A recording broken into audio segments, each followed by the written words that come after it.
Alô, gênios! Estamos de volta aqui no Gênios Cast, o podcast da GêniosCon 2022, a maior vitrine de inovação, tecnologia e empreendedorismo do norte do Paraná.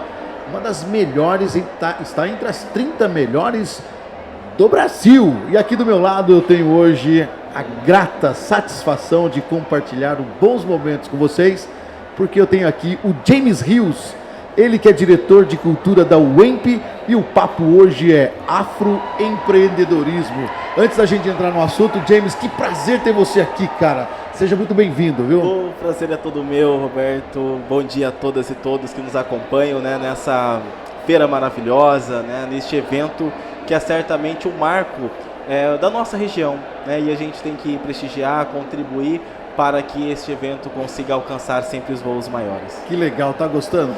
Maravilhoso. Tem gente que tá dizendo que 3 dias é pouco, tinha que ser mais. Eu acredito que isso aí deva durar pelo menos umas 2 semanas, né? Claro. Porque há projetos muito interessantes e que precisam ter a sua marca divulgada, né? Os seus resultados divulgados para toda a comunidade, certamente. Legal. E você está apresentando aqui pra gente, tem tudo a ver com a feira, porque é a feira de inovação, tecnologia e empreendedorismo.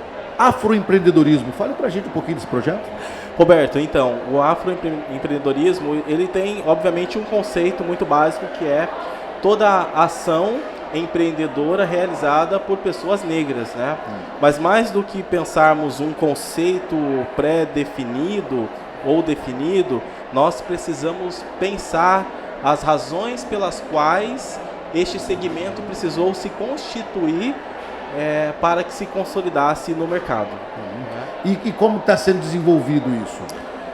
Roberto, o afroempreendedorismo, quando a gente procura entendê-lo, né, substancialmente, a gente precisa pensar que há uma segmentação na sociedade. Por exemplo, essa camisa que eu estou vestindo hoje é uma camisa que eu não encontro nas lojas bonita, de Jacarezinho. por sinal. Não é? Bonito. Mas é uma loja, é uma roupa que eu não encontro aqui. De onde eu vou encontrar? Vou encontrar em meio aos meus pares, ou seja, de empreendedores negros que vão entender que há um segmento mercadológico, há uma parcela da população que precisa consumir determinado tipo de produto que não encontra nas lojas convencionais, né? E se nós pensarmos do ponto de vista, por exemplo, da estética, se nós vamos, as mulheres principalmente são as que mais sofrem com isso. Quando a mulher negra vai ao salão de beleza para fazer o cabelo, para, né, passar por algum procedimento estético, muitas vezes ela passa pelo desconforto da atendente, né, da empresária, enfim, né, daquele empreendimento, dizer, olha, eu não trabalho com esse tipo de cabelo. E aí como que faz, né? Então o mercado afro-brasileiro é um mercado que movimenta R$1 trilhão na nossa economia brasileira. É um segmento muito forte, Roberto. E a gente precisa discutir isso, né? Então, quando a GêniosCon abre essa possibilidade, nós pelo menos, para que a gente possa iniciar essa discussão, nós estamos dando um passo bastante significativo para pensar isso na nossa região, sobretudo. Pensando nesse caso que você falou de uma afrodescendente que vai até um salão de cabeleireiro, não encontra ali o serviço para ela. Isso pode ser classificado como preconceito, como...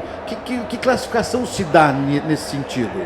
Racismo estrutural. Racismo estrutural. E veja só, e aí, quando a gente está pensando em racismo estrutural, a gente não pode pensar numa culpa direta daquele salão de cabeleireiro ou da sua proprietária, do seu proprietário, por não se adequar, né, a outras perspectivas, né, de cabelo ou de um público-alvo.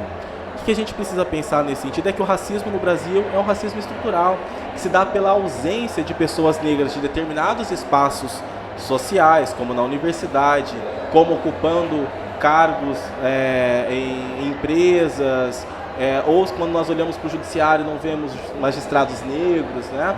E quando nós observamos também que falta empreendedores negros para atender, certamente, aquela determinada parcela da população, né? Então, o racismo estrutural é um racismo silencioso, é um racismo que nem sempre a gente pode estabelecer uma conduta assertiva ou pelo menos até mesmo de incriminar, olha, você está sendo racista, não, porque é um fenômeno estritamente natural e silencioso. Agora, e como estreitar esse abismo, cara? Como fazer isso? Por meio de ações como essa. Isso aqui é uma estratégia, uma ação da gente iniciar uma discussão. Porque no ano que vem nós não termos um stand de pessoas afroempreendedoras divulgando a sua marca e o seu segmento. Então o racismo precisa ser trabalhado em diversas frentes. A primeira delas é na educação. Né? A gente entende, tem a compreensão de que o racismo, por ser um fenômeno plenamente discursivo, é somente na educação que a gente vai conseguir dar passos significativos e daqui a alguns anos ainda, né?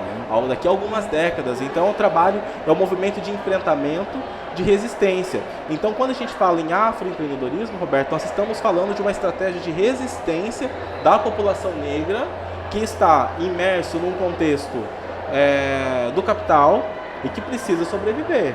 Né? Então eu olho o afroempreendedorismo como um aquilombamento. O que eram os quilombos? Eram grupos de resistência. Simbolicamente falando, são pessoas negras que estão se articulando dentro de um contexto do mercado para poder resistir, para poder sobreviver.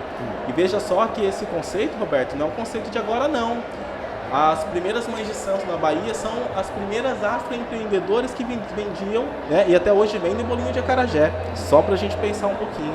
Muito bem. Deixa eu só também fazer. Agora, para que o público faça também uma leitura desse papo, o que propõe então esse trabalho de afroempreendedorismo? É fazer com que o afrodescendente ele desenvolva o seu empreendedorismo e traga e que se coloque no mercado, ou faça com que o branco, né, ele entenda que ele precisa ter um espaço, como é que eu vou te dizer para ser melhor? Que ele ofereça também atendimento, ofereça produtos, serviços para todos os públicos.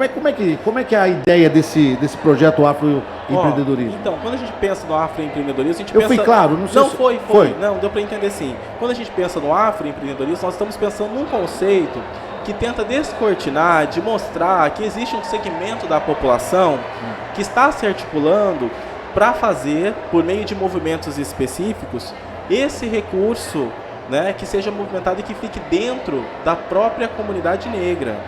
Tá? Então assim, eu enquanto sujeito negro, se eu quero ser um afroempreendedor, o que eu preciso fazer? Bom, eu vou buscar as minhas estratégias, eu vou buscar uma formalização, vou estabelecer a minha linha de atuação, meu foco de mercado, e dentro dessa linha eu vou ter o meu público-alvo e eu vou também sistematicamente, e veja só como que é uma ideia colaborativa.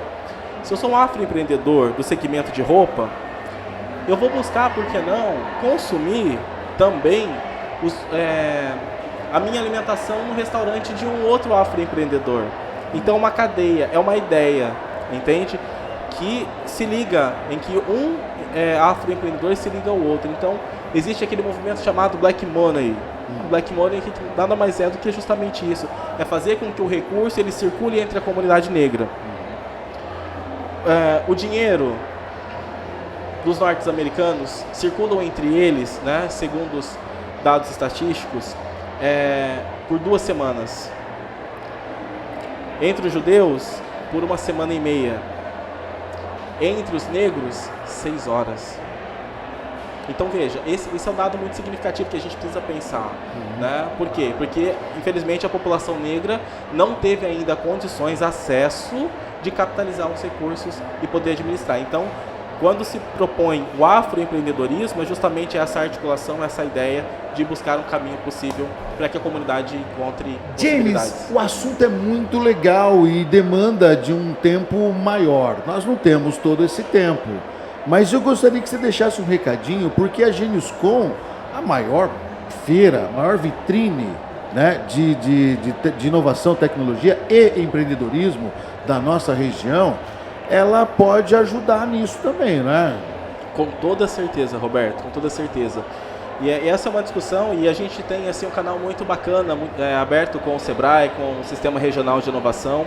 E nós, enquanto universidade, vamos de alguma forma procurar tocar, né, nesse assunto, conversarmos, porque esse é um assunto, Roberto, que está em voga. Não há saída para o mercado senão por meio da inclusão da diversidade. Perfeito. Não só da diversidade de raça, mas também de gênero, né? E de outros recortes sociais. Então, a universidade, a UEMP, está de portas abertas para discutir com o Sebrae, para discutir com o Sistema Regional de Inovação, ações estratégicas para que a gente possa avançar nesse sentido. Então, quem se interessou pelo assunto e quer se aprofundar, procure. Pode nos procurar na diretoria de cultura da UEMP, né? A gente vai certamente fazer outras articulações com outras instituições para que a gente consiga avançar nessa pauta. Maravilha, Beleza? querido. Obrigado mais uma vez. Olha, muito feliz de ter você aqui. O assunto é super legal, é importante, diga de passagem, precisa realmente ter um tempo maior para que a gente possa tratá-lo da forma como ele merece, tá bom? Com certeza, Roberto. Agradeço vivamente ao convite, né, da Geniuscom por estar aqui. O prazer pessoal de encontrá-lo novamente. Fantástico, e muito sucesso na sua empreitada aqui neste trabalho. Um abraço. Maravilha! Gente, gostaram do papo, não? Querem saber mais? Procure a UEMP, se informe, isso é importante. Afroempreendedorismo gera grana, muita grana, é ou não é? Muita grana, Roberto. Muita. R$1 trilhão por ano. Aí, ó, tá vendo? Faça parte dessa fatia você também, tá bom? Gente, olha, James, obrigado mais uma vez. Leve o nosso carinho lá para o UEMP, tá bom? E espero vê-lo o quanto antes. Maravilha, Roberto. O abraço será dado e sinta-se abraçado por todos eles também que gostam muito de você. Legal. Ó, Gênios Cast volta já, não saia daí.